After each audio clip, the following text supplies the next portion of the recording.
temas de interés. Así que vamos a cerrar la exposición de los temas con la acostumbrada reseña de jurisprudencia tributaria. Y comenzamos con un fallo de Corte Suprema, el caso Feller, del 6 de agosto, donde se discute el tema del ajuste por inflación, la confiscatoriedad, todo este tema que venimos hablando en las últimas reuniones, pero en este caso con una particularidad que viene a reiterar la Corte, porque no hay impuesto a pagar. En realidad el ajuste por inflación produce el incremento de la pérdida histórica, y entonces la Corte recuerda que el caso Candy aquí no resulta de aplicación porque la demostración de la confiscatoriedad está vinculada siempre a un saldo de impuesto a pagar. Si este saldo de impuesto a pagar no existe como consecuencia de que se aumentó la pérdida histórica, entonces aquí no corresponde practicar el ajuste por inflación. Entonces continúa la Corte con este criterio. Y un caso que se nos presenta siempre como interpretación a los efectos de la ley penal tributaria, la suspensión del juicio a prueba, la probation. La probation se aplica en la ley penal tributaria, en este caso, en el delito de la apropiación indebida de aportes previsionales. Bueno, aquí tenemos una sentencia del máximo tribunal penal, que es la Cámara Federal de Casación Penal, la Sala 4, donde se rechaza el recurso de casación que había sido interpuesto por la defensa respecto de la decisión del tope 3, y por lo tanto se confirma el criterio en el sentido que la probation no puede ser utilizada en los casos de la ley penal tributaria, en este caso los delitos de apropiación indebida de aportes previsionales. En este caso el argumento que se utiliza es la ausencia del consentimiento del representante del Ministerio Público Fiscal de conformidad con el artículo 76 del Código Penal.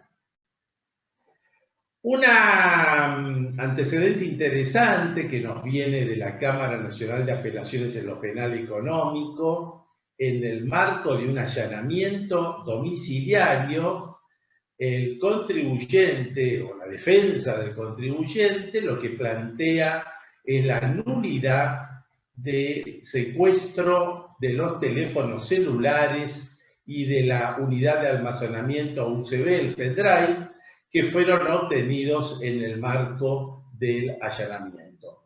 La posición de la Cámara es rechazar el pedido de nulidad que plantea el contribuyente, para lo cual la Cámara lo que hace es analizar la orden de allanamiento impartido por el juez competente. Y cuando analiza justamente ese tema, aparece que más allá de los demás elementos que están habilitados para el secuestro, como ser registros, documentos, etc., se incluye expresamente tanto los teléfonos celulares como el pendrive.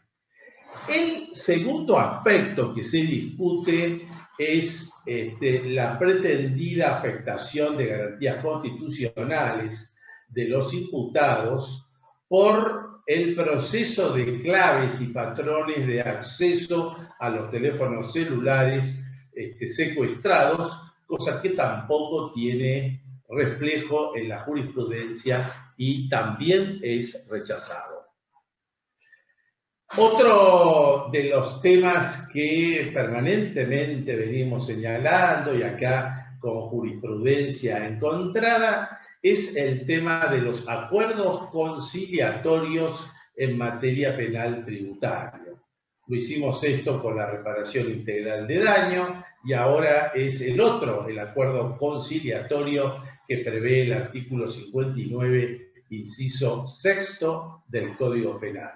El tema es, ¿Procede el acuerdo conciliatorio? En este caso lo resuelve el tope 1, el Tribunal Oral Penal Económico número 1, respecto de un tributo que es la apropiación indebida de los tributos sobre la venta de pasajes al exterior. La causa es Consorcio Venezolano de Industrias Aeronáuticas y Servicios Aéreos. En la instancia anterior se dispuso homologar el acuerdo conciliatorio. Esto es confirmado por el tope y también en este caso el fundamento es la expresa conformidad que al respecto establece el representante del Ministerio Público Fiscal.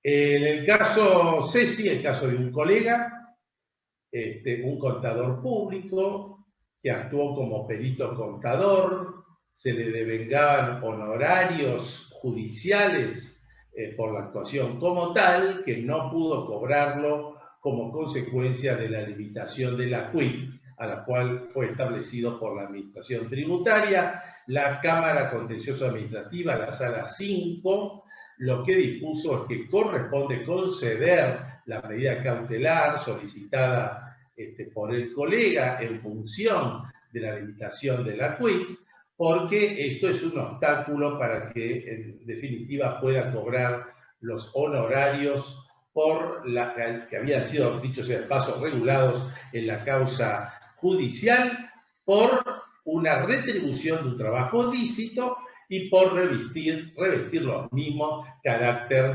alimentario. Por lo tanto, se convalidó y se accedió a esta medida cautelar. Un caso que se nos plantea con más frecuencia de lo que se parece: determinaciones de oficio, resoluciones de determinaciones de oficio, son notificados al contribuyente, como en este caso, pero el contribuyente tenía dos domicilios: el domicilio fiscal y el domicilio especial que constituye justamente en la determinación de oficio, ambos conocidos por el fisco. Cuando se dicta la resolución, es notificado solamente al domicilio fiscal, no al domicilio especial constituido por el contribuyente.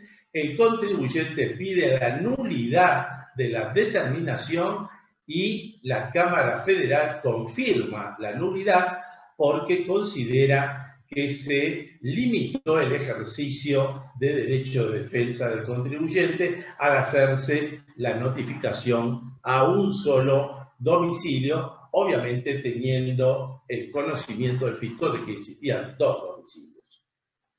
Este tema que viene ahora, faltaba una sala pronunciarse. Esto es respecto de las solicitudes de compensación del impuesto a los bienes personales por acciones o participaciones sociales, su cancelación por compensación como responsable sustituto con saldo de libre disponibilidad. Como sabemos, este punto sigue sin aceptarlo el fisco, por lo tanto se pide una medida cautelar. Faltaba la sala 4 de la Cámara, todos estaban alineados y la sala 4 vota en la misma forma en una medida cautelar autónoma que todas las salas, con lo cual todas las salas están integrados ahora con la inaplicabilidad del rechazo del fisco, porque considera que la resolución general, que así lo cuestionó, ha excedido el marco legal. Aquí tenemos que recordar, todas las salas, las 5 salas de la Cámara, a favor de este criterio, en contra del fisco, y además también alineado en este criterio el dictamen de la Procuración General de la Corte, el dictamen de fecha 13 de octubre del año 2020.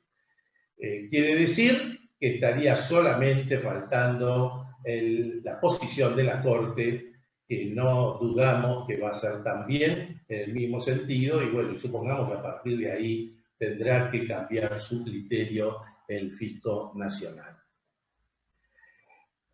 Un caso realmente interesante que es resuelto por el tope 3, el Tribunal Oral Penal Económico 3, un contribuyente que está con un plan de pagos, ese plan de pagos quedó caduco por falta de pago, pero la discusión es que quedó caduco aun cuando tenía saldos suficientes en la caja de ahorro y por un problema sistémico no fue debitado ese pago. Entonces, en este caso, el tope sostiene que no puede ser considerado la caducidad del plan de pagos, corresponde entonces, más aún con la voluntad de pago del contribuyente, reanudar ese plan de pagos o en su caso reformular el mismo. Un interesante caso también que viene del tope 3.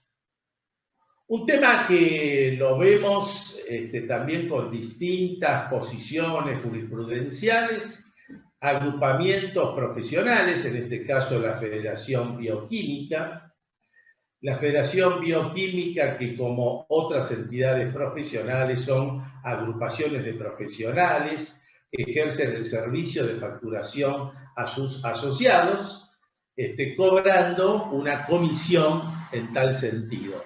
Acá la Cámara Federal, la Sala 1, se expresa en función de la procedencia de la exención del impuesto al valor agregado, señalando que la tarea desarrollada por la Federación Bioquímica es una tarea que no excede el marco de los estatutos que tiene la entidad y que la comisión que en definitiva cobra entra acá en el análisis de lo que siempre nosotros hablamos, lo que es una operación a título oneroso y de lo que es el ánimo de lucro, ánimo que en este caso no se da porque no está previsto dentro de los estatutos de la entidad.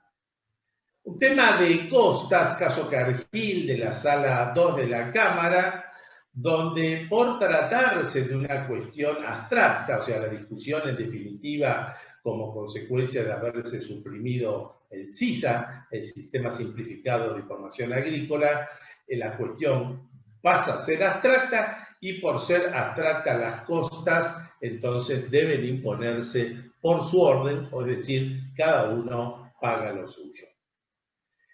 Un caso realmente interesante, la posición de la Sala 3 de la Cámara Federal, el caso Camusi Gas Pampeana, en una operación de cesión de créditos fiscales por exportación.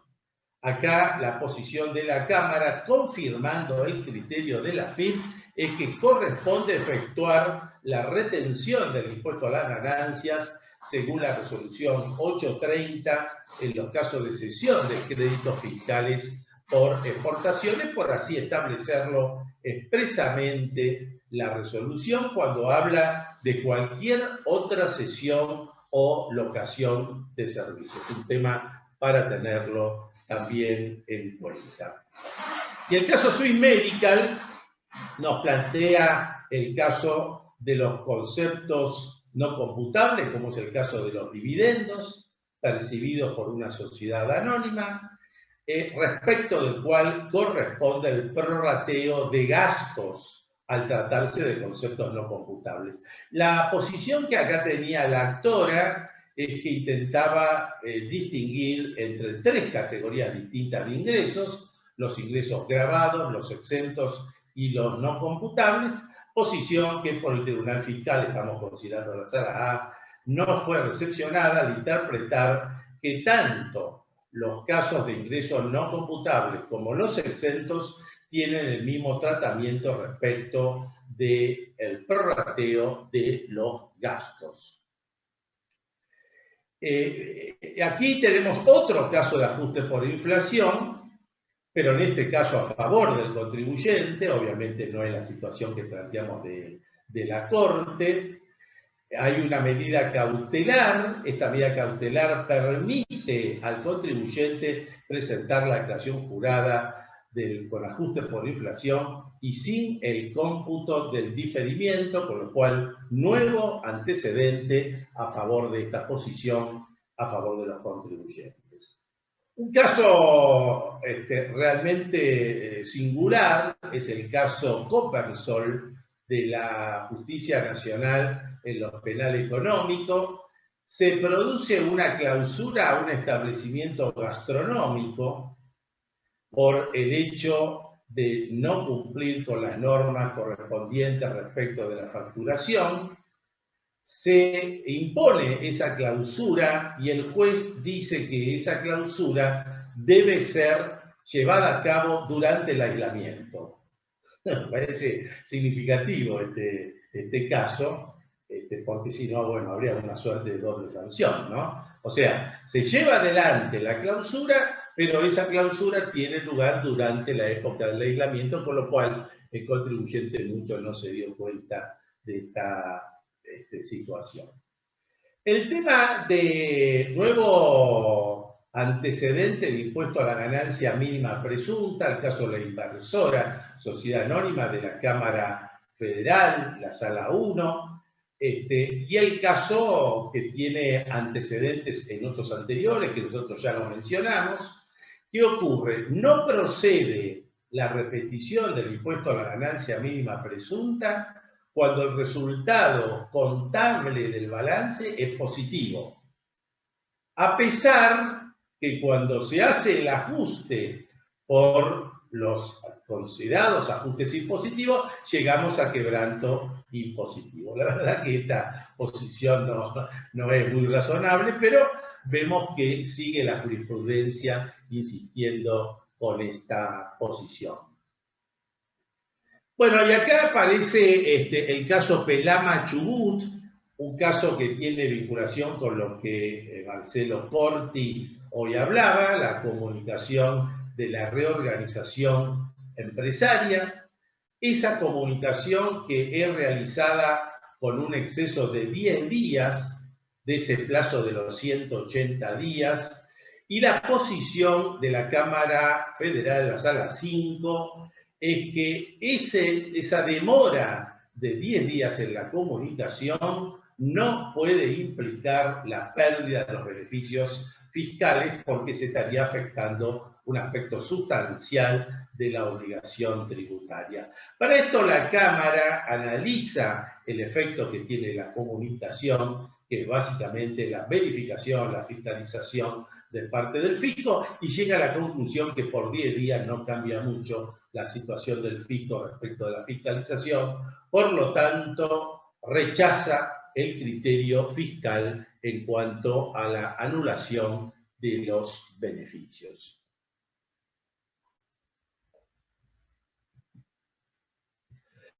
Bueno, este es el último caso que señalamos hoy en nuestra reseña.